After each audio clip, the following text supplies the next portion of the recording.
can't feel my body, cause I pop a lot of Molly. Welcome to the party, welcome to the drug party. Ooh, got a lot of thotties, yeah, I fuck a lot of thotties. Welcome to the party, guys. It's your boy Mega Flare XZ, and today I have an interesting video for you guys. I will be giving you guys my take on the different dimension demon strategy, and I feel like this deck is like really underrated for the fact that since we got Flame High King Ghengis pretty late, a lot of people think that deck has been power crept out. I think the difference between this deck in the TCG than the OCG is we actually have 3 copies of Lamia, so we're able to just combo off a little bit more consistently than the OCG. So I really think this deck has the capabilities to top probably a regional level event and possibly a YCS level if you know how to pilot it correctly. So other than that, we can get started into the deck profile. So getting started with the main deck, and this is a competitive build for DDDs. There's a little bit more budgeted alternatives, but this deck is pretty budget, and I am actually not running Summer Sorcerer just because if you pilot the deck correctly, the Summer Sorcerer combo really doesn't extend your combo as much as a lot of people think it does. It's still a big help, and if you take it to a regional level, it does help your combos just in case you get like hand trapped. But I feel like this deck can play around hand traps pretty well as well, and it's pretty consistent. So getting the first monster out the way, we got, what's his name? We got the one, the only Oblivion King Abyss Ragnarok. This card is really good. He allows you to just special summon back a DDD monster whenever you special summon a DDD while he's in scale, and when he's actually special summoned, he does the same exact thing. So he's really good. He's just another way to keep the combos going. This deck is basically a bunch of bricks, but when you have them, when you have like different DDDs in your hand, you're just able to combo off very consistently, which you always have multiple DDDs in your hand just because you're running a lot of DDD names. We have 3 Copernicus. I call him the clone of the best card known as Armageddon Knight. He sends any DDD from your deck to grave, which is really strong. And he's also a DDD name, so you're able to use him more than you'd be able to use a card like Armageddon Knight. Then we have the one, the only Savin Kepler. Kepler is really good too. He allows you, I want to say like every DDD card in the deck is really good. Though there is like one exception whenever we get to him. But we have 3 Kepler. Kepler allows you to search out your Dark Contract, and your Dark Contract allows you to search out your other DDD's monsters. So in a way, you can call him the Stratos of the deck. And him being level 1 is really good as well, so you can go into like Link Evil and combo off other ways as well.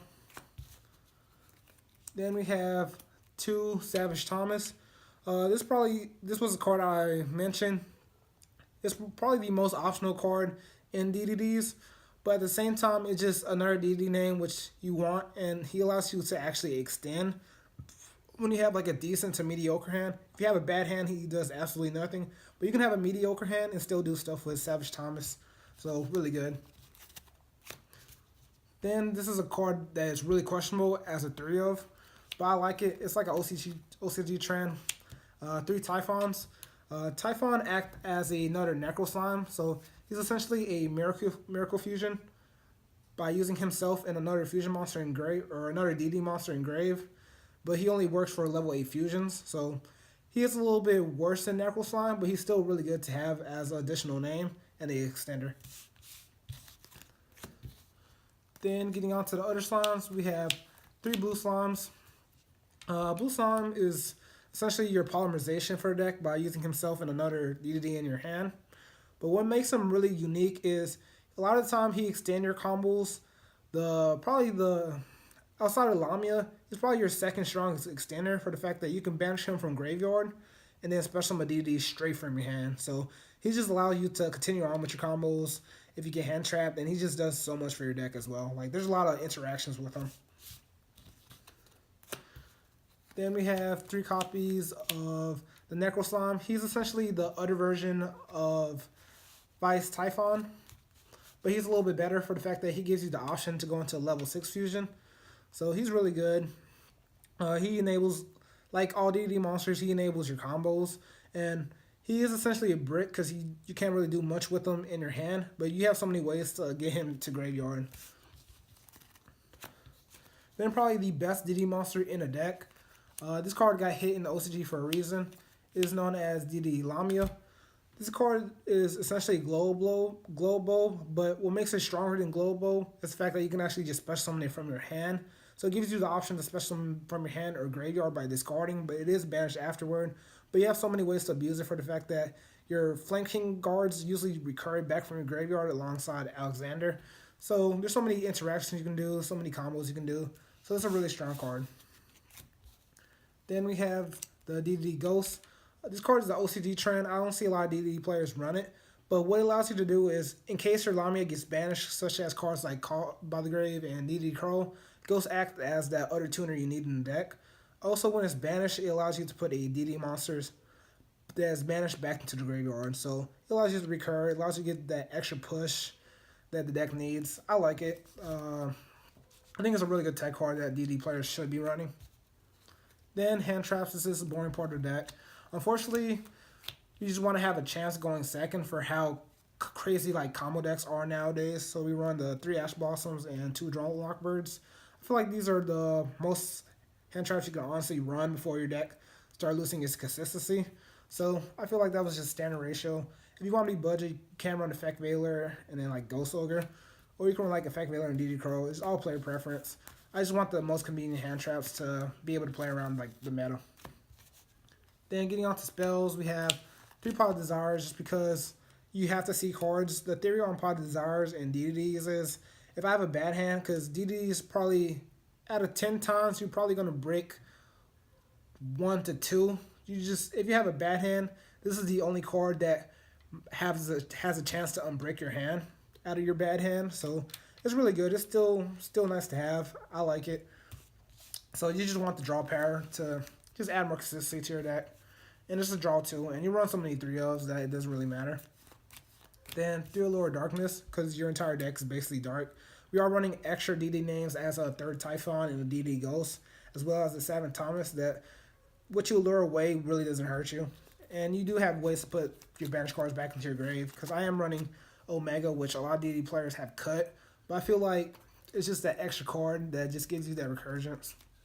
Then we have 3 Dark Contracts of the Wishgate for just the extra consistency you need.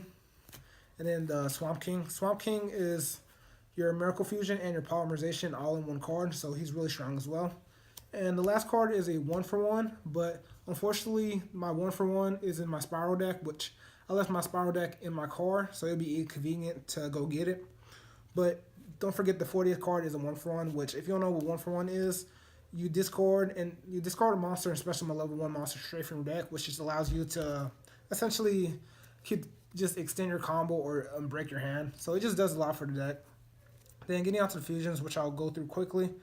2 Flame High King Ghengis. This card we were waiting for. I like 2 just because sometimes you need that 2nd level 8 name in your fusions. So I love it. I feel like this card just does so much for the strategy and just allow your combos to continue, especially with Master Rule 4 slowing down combo decks, or supposed to slow down combo decks. Well, I feel like Master Rule 4 did. It honestly slowed down like the older combo decks, but I feel like it was a strategy for Konami to honestly like sell more product. Honestly, like that's my idea on why they came up with Master Rule 4, and just to give like players something refreshing to like learn.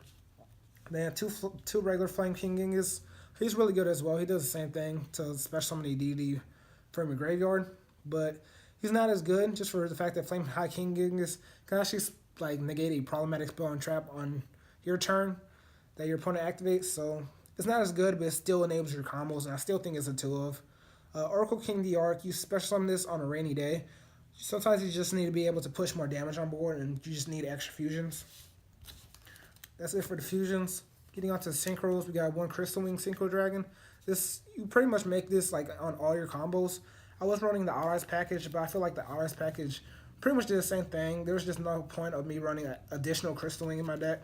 So that's why I ran the Crystal Wing over the Allies package. There was just no need to have both the engines. Then we got 1 Starframe Lord Omega. Since I had 2 spaces, I put the Omega back in my deck instead of the Summer Sorcerer, and I haven't regretted since. Especially with me running DDD Ghosts, this just allows you to do a lot, especially in the grind game. Then we got 1 Siegfried. Siegfried is just a really strong spell and trap negator. This is how you play around evenly matched, so it's really strong. One Meteor Burst Dragon for the combos. This might as well be a DD monster for what it does. The one High King Alexander, probably the strongest DD Synchro in the game for the fact that it just allows you to extend your combos. Probably the only Synchro that does it. I want to say the DD Ghost King High Alexander does it as well, but it's really inconvenient to summon. But yeah, one Deco Talker. You can still do your combos with Deco Talker. You can have Siegfried all the way to the side by summoning it early, and have the Crystal Wing and Harbinger underneath it. Wee Witch Apprentice. Link Haribo, you have to run Link Haribo. Then we have the Kali Yuga. This is a card I put for to take whenever I took out the Otters package. I wanted to be able to run the Kali Yuga, and Omega was my 15th card in my extract, but this was my 14th. I feel like this card just is a blowout against like Sky Striker and all you guys want to go first. And the last card is Titanic Harbinger, and it's just a spell negator. So basically, that's the entire deck, guys. I hope you guys enjoy. I will be giving you guys way more content, and I'll see you guys next time. Peace, and your boy MakeFlareXZ signing out.